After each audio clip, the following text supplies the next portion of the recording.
থাম্বনেলটা দেখে নিশ্চয়ই বুঝতে পেরেছেন আমার টপিকটা কি নিয়ে।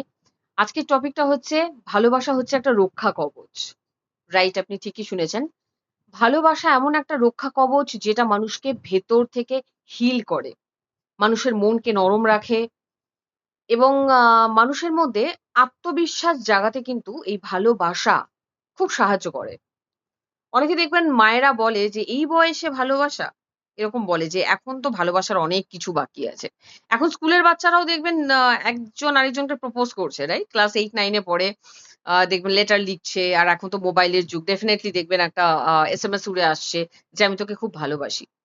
কিন্তু আমি আমার এক্সপেরিয়েন্স দিয়ে বলতে পারি, আ আমার ছোট বয়সে যখন আমি প্রপোজাল পেয়েছিলাম আমার বরের থেকে, বাড়িতে দেখবেন প্রচুর অশান্তি মানুষের মধ্যে থাকে। আমার বাড়িতেও ছিল। কিন্তু আপনি যখন কাউকে ভালোবাসেন, সেটা শুধুমাত্র আমি তোকে ভালোবাসি এটা নয়। আমি তোর পাশে সবসময় আছি। এটা বিশাল বড় একটা শক্তি। সেজন্য আমি প্রত্যেকটা প্যারেন্টস কে বলব, বাবা-মাকে বলব যে দেখবেন অনেকে কমপ্লেইন করে। এখনো মাধ্যমিক দেয়নি প্রেম করছে। এরকম টাইপের একটা ব্যাপার। বকবেন না, বোঝার চেষ্টা করুন। আমার জীবনে যখন ভালোবাসা এসেছিল, ভালোবাসা শুধুমাত্র এটা নয় যে হাত ধরে ঘুরতে যাবো বা অন্য কোনো ব্যাপার। ভালোবাসা কিন্তু আপনাকে এনকারেজ করে। একটা সময় ছিল যখন টু বি ভেরি অনেস্ট আমি এটা লাইভ বলছি ক্যামেরায়। আমার বাবা-মা আমার পড়াশোনাটাকে বন্ধ করে দিতে চেয়েছিল। কারণ আমার একটা ছোট ভাই আছে এবং obviously এটা আমাদের পুরুষতান্ত্রিক সমাজ, এটা পিতৃতান্ত্রিক সমাজ। সো আমাকে বলা হয়েছিল, "ভাই তুই তো মেয়ে, তোকে তো বিয়ে দিয়ে দেব।" তো তুই এনাফ পড়েছিস। মাধ্যমিক পর্যন্ত তো আমরা টেনেছি। তো তারপরে আমরা আর পড়াতে পারব না। আমরা ভাইকে পড়াবো। কারণ ছেলেরা পড়লে ইনকাম করে খেতে পারে। এটা আমাদের এখনো অনেক জায়গাতে আছে। তো কলকাতার বুকে দাঁড়িয়ে এটা আমার সাথে হয়েছে। কিন্তু আমি যাকে ভালোবাসতাম, অবশ্যই সে বর্তমানে আমার স্বামী। সো তার একটা ছোট্ট কথা যে, "তুই পড়। বাবা-মাকে বোঝা যে মেয়েদেরও কিন্তু পড়াশোনা করাটা দরকার।" তো সেখান থেকে আমি আ আমি একটা এনকারেজ আ পেতে শুরু করেছি। আমি আমার বাবা-মাকে বোঝালাম এবং লাস্ট পর্যন্ত কি হলো, আমি আমার কলেজ কমপ্লিট করলাম। সো আমার সবসময় মনে হয় যে এই কথাটা যদি আমার হাসব্যান্ড যদি আমার পাশে না থাকতো, তাহলে হয়তো আমার লেখাপড়াটাও কমপ্লিট হতো না। এবং আমার হাসব্যান্ড কিন্তু আমার কাছে সেই রক্ষা কবচ ছিল। শুধুমাত্র এটা নয় যে আমরা ঘুরতে গেলাম, আমরা ডেটিং এ গেলাম, হাত ধরলাম। সে কিন্তু আমার জীবনে একটা ইন্সপিরেশন এর মতো কাজ করেছিল। যে না আমাকে পড়তে হবে, আমাকে এগোতে হবে। এট লিস্ট আমাকে গ্র্যাজুয়েশনটা কমপ্লিট করতে হবে। যাতে নরমাল একটা চাকরির দোরগোড়ায় পর্যন্ত আমি যেতে পারি। এবং সেই মতো কিন্তু আমি আমার বাবা-মাকে বুঝিয়েছিলাম। এবং ইয়েস তারা বুঝেছে। বোঝালে কিন্তু সবাই বুঝবে। তারা বুঝেছে, তারা আমাকে সময় দিয়েছে, তারা আমাকে কষ্ট করে হলেও পড়িয়েছে। তো একটা ছোট্ট কথা যে, "আমি তোর পাশে আছি, আমি জোগাড় করব।" হয়তো আপনার টাকা-পয়সার প্রবলেম হতে পারে। অনেক বয়ফ্রেন্ড এরকমও আছে যে হয়তো বলল যে, "আমি জোগাড় করব।"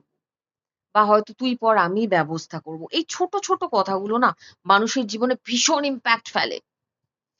আ সেইজন্য ভালোবাসাটাকে আমি কেন রক্ষা কবচ বলি? এইটাই হচ্ছে রক্ষা কবচ। যে আপনাকে রক্ষা করছে সমস্ত নেগেটিভিটি থেকে। নেগেটিভ মাইন্ডসেট থেকে। দেখবেন আপনার স্ট্রেস হরমোন খুব রিডিউসড হয়ে যাবে। আপনার কর্টিসল হরমোন যেটা আমাদের স্ট্রেস হরমোন বলা হয়, সেইটাও অনেক কম হবে। সুতরাং ছোট, ছোট বাচ্চা মেয়েরা আজকালকার দিনে যে ভালোবাসছে বা ধরুন প্রপোজ করছে, মোবাইল ফোন নিয়ে করছে। যদি আপনারা বাবা-মা হন এবং আপনাদের যদি সন্তান থাকে, সবার আগে জানার চেষ্টা করুন ছেলেটা কেমন? তাদের মধ্যে সম্পর্কটা কেমন? সেটা কি শারীরিক চাহিদার উপর ডিপেন্ড করে আছে? নাকি কিছু মোটিভেশনাল ব্যাপার আছে? নাকি অন্যরকম ব্যাপার আছে? নাকি ছেলেটার সাথে কিরকম কনভারসেশন হচ্ছে? দেখবেন একটা সার্টেন লেভেল এর পর বাবা-মারা কিন্তু বাচ্চাদের বন্ধু হয়ে যায়। যেটা আমরা পাইনি। আমাদের বাবা-মা কিন্তু আমাদের বন্ধু হয়ে উঠতে পারেনি। তারা অনেক পরে হয়েছে। মানে আমি গ্র্যাজুয়েশন কমপ্লিট করেছি তারপরে আমার মা আমার বন্ধু হয়েছে বা হয়তো হয়ে উঠতে পারেনি। কিন্তু এখনকার দিনের বাবা-মারা কিন্তু ভীষণ স্মার্ট, তারা অনেক অ্যাডভান্স, তারা অনেক কিছু বোঝে। তো একটু অ্যাডভান্স লেভেলে গিয়ে একটু বোঝার চেষ্টা করুন না। হতে পারে হয়তো অনেক সময় কি হয় বলুন তো? বাড়ির পরিস্থিতি না ঠিক থাকে না। অনেক সময় দেখবেন বাড়িতে ঝিকঝিক হচ্ছে, অশান্তি হচ্ছে, বাড়ির সিচুয়েশন টা নেগেটিভ থাকে। সেজন্য বাড়ির ছেলেমেয়েরা না বাইরে চলে যায়, বারমুখী হয়ে যায়, খারাপ সঙ্গে পড়ে। কিন্তু সেই খারাপ সঙ্গ থেকে যদি একটা ভালোবাসা যদি তাকে টেনে বের করে আনতে পারে, তাকে যদি সঠিক রাস্তা দেখাতে পারে, আলো দেখাতে পারে, তাতে অন্যায়টা কোথায় বলুন তো? একদম অন্যায় নয়। এরকম সব ফিল্ডেই হয়। দেখবেন শুধুমাত্র এটা আমাদের কেন, দেখবেন অফিসেও অনেকে আছে আ যারা হয়তো একে অপরকে প্রপোজ করছে বা ভালো লাগছে বা মোটিভেট করছে। এরকম অনেকেই আছে আ যাদের স্টোরিও আমি শেয়ার করতে পারি যে কেউ হয়তো কাউকে বলছে যে, "তুমি কাজটা করো। আমি জানি তুমি পারবে।" একটা কথা মাথায় রাখবেন, যখন পুরো পৃথিবী আপনার এগেইনস্ট এ চলে যাবে, একটা ছোট্ট কথা যদি কেউ বলে, সেটা আপনার বন্ধুও হতে পারে, ভালোবাসার মানুষও হতে পারে।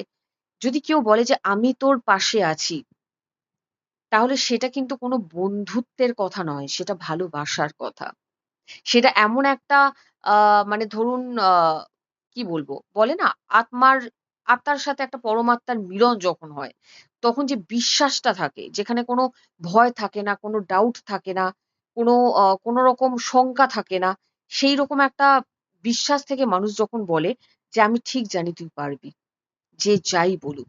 এই যে একটা শক্তি, এটাকেই বলা হচ্ছে রক্ষা কবচ। আপনাকে ধরুন কেউ এসে বলে, "এই তুই না এই কাজটা একদম পারবি না। ইস! তোর মধ্যে মেধাই নেই। ধ্যাৎ।" এরকম করে আপনাকে বলে আপনাকে ডিমোটিভেট করে চলে যাবে। এখনকার দিনের মানুষের মধ্যে এই জিনিসটা খুব দেখা যায়। কাউকে মোটিভেট করতে পারুক আর না পারুক, নুন ছিটিয়ে চলে যাওয়ার মতো লোক কিন্তু আপনি পাবেন। কিন্তু আপনার পাশে দাঁড়িয়ে যে আপনাকে বলবে যে, "আমি তোমার পাশে আছি এবং আমি জানি এই কাজটা তুমিই পারবে।" এই একটা কথা মানুষকে ভেতর থেকে চেঞ্জ করে, ভেতর থেকে। তার জন্য কোনো টাকা পয়সা লাগে না, কোনো কিচ্ছু লাগে না বিশ্বাস করুন। এই একটা কথা কিন্তু পুরো ওয়ার্লডকে চেঞ্জ করতে পারে। ঠিকই শুনেছেন, ভালোবাসা এমন একটা শক্তি যেটা কিন্তু পুরো ব্রহ্মাণ্ডকে হিলিয়ে দিতে পারে। পুরো ব্রহ্মাণ্ডকে হেলাতে পারে। সেজন্য ভালোবাসায় থাকুন। সবার আগে কিন্তু সেলফ লাভ করতে থাকবেন। যে নিজেকে ভালো না বাসে, সে কিন্তু অন্যকেও ভালোবাসতে পারবে না। সেলফ লাভ এ থাকুন। আপনার অরা যদি ক্লিয়ার না থাকে, আপনার অরার মধ্যে যদি ডাউট থাকে, আপনি যদি ঘরের মধ্যে মানে বোকার মতো বসে থাকেন, আপনি ঘরের মধ্যে প্রচুর চুলের মধ্যে তেল ফেল দিয়ে একটা বিচ্ছিরিভাবে বসে রইলেন। তাহলে কি আপনার বাইরের জগৎটা ভালো লাগবে? লাগবে না। চিপকু, চিপকু লাগবে। কিরকম একটা লাগবে। আপনি যদি নিজেকে আয়নার সামনে দাঁড়িয়ে নিজেকে কনফিডেন্ট ফিল করেন, নিজেকে মনে করেন যে আ I am loved by all, I am love, তাহলে দেখবেন আপনার মধ্যে ভালোবাসার যে অরাটা তৈরি হয়ে গেছে, সেটা দিয়ে কিন্তু আপনি সবাইকে হিল করতে পারছেন। বিশ্বাস করুন ইউনিভার্স এর সবথেকে বড় শক্তি হচ্ছে লাভ। এটা সায়েন্টিফিক প্রুভেন। সেইজন্য ভালোবাসায় থাকুন এবং ভালোবাসায় অনেক সময় আপস অ্যান্ড ডাউনস হতেই থাকে। কিন্তু নিজের বিশ্বাসটাকে এতটাই মজবুত করে ফেলুন যে সেখানে সমস্ত ডাউট ধুয়ে মুছে একদম শেষ হয়ে যাবে। হতেই পারে হয়তো আপনার হাসব্যান্ড অন্য কারো সাথে ডেট করছে। হতেই পারে, রাইট? বা হয়তো চিট করছে বা কিছু করছে। করতেই পারে। কিন্তু সেইটাকে আপনি মাথার মধ্যে ধরে এগোবেন না। আপনি নিজের ভালোবাসাটাকে এতটাই স্ট্রং করে ফেলুন যে বাইরের যে এই সমস্ত উল্টোপাল্টা মানে ছিচকেপনা যেগুলো বলে মানুষে, এগুলো দেখবেন অটোমেটিক্যালি বেরিয়ে গেছে। এগুলো আর থাকছে না। প্রায়োরিটি আপনি। তাই আপনাকে স্ট্রং হতে হবে। নিজের অরাটাকে এমনভাবে লক করতে হবে যে আপনার পার্টনার হোক বা আপনার হাসব্যান্ড হোক, সে কিন্তু আপনার দিকে ছুটে আসবে। আপনাকে কোনো ভগবানের কাছে মাথা ঠুকতে হবে না। আপনি শুধু নিজের দেখভাল করুন আর নিজের ভালোবাসাটাকে রক্ষা কবচের মতো তৈরি করুন। অনেক সময় কি হয় বলুন তো? যে আপনি যাকে ভালোবাসেন হতে পারে তার লাইফে অন্য কোনো মেয়ে এসে গেছে, আপনাকে পাত্তা দিচ্ছে না। এরকম হতেই পারে, থার্ড পারসন আসতেই পারে। সেটা হাসব্যান্ড এর ক্ষেত্রেও হতে পারে, বয়ফ্রেন্ড এর ক্ষেত্রেও হতে পারে। তো আপনি কি করবেন? আপনি তাকে ছেড়ে দিয়ে চলে যাবেন? একদম না। এইজন্যই তো বলা হয় কি জনম জনম কা সাথী। তাই তো বলা হয় না? যে প্রবলেম পড়লে কি আমি তাকে ছেড়ে দিয়ে চলে যাব? একদম ছাড়বেন না। কি করবেন বলুন তো? নিজের অরাটাকে স্ট্রং করে নেবেন। আপনি যে তাকে ভালোবাসেন, সেই ভালোবাসার রক্ষা কবচটাকে এমনভাবে তৈরি করবেন যে আপনার হাসব্যান্ড বা বয়ফ্রেন্ড সেই মেয়েটাকে ছেড়ে আপনার কাছে আসতে বাধ্য হবে। আপনি যদি সবসময় এরকম রন্দুপনা হয়ে থাকেন, সবসময় কাঁদছেন, আমার বর অন্য মেয়ের কাছে চলে গেছে। তার মানে ওই মেয়েটা অনেক সুন্দরী, আমি বান্দারি এরকম টাইপের। তাহলে সত্যি, সত্যি আপনার বর তার কাছেই চলে যাবে। নিজের অরাটাকে ভীষণ স্ট্রং করে রাখুন। ভীষণ স্ট্রং। এবং আমি যেটা পার্সোনালি করি, আমার বর যখন আমার হাসব্যান্ড যখন বাইরে যায় কাজ করার জন্য, আমি প্রত্যেকদিন তার অরা লকিং করে দিই। অরা লক করলে কি হবে বলুন তো? আমার যে ভালোবাসার প্রতি যে বিশ্বাস, যে রক্ষা কবচ, আমি জানি যে সেই রক্ষা কবচটা আমার হাসব্যান্ডকে সবসময় রক্ষা করছে। এইটুকু বিশ্বাস আমার আছে। ব্যাস এই বিশ্বাসটা নিয়ে এগোতে থাকুন, দেখবেন জীবন সুন্দর।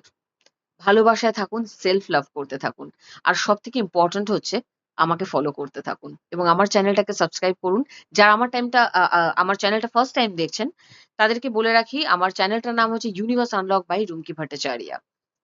যদি আপনাদের চেনাশোনা কোনো বন্ধু-বান্ধব থাকে, আত্মীয়স্বজন থাকে, তাদের কাছেও আমার এই লিঙ্কটাকে আপনি শেয়ার করতে পারেন এবং তাদেরকেও বলতে পারেন আমার চ্যানেলটা একবার ভিজিট করে যেতে। Thank you so much.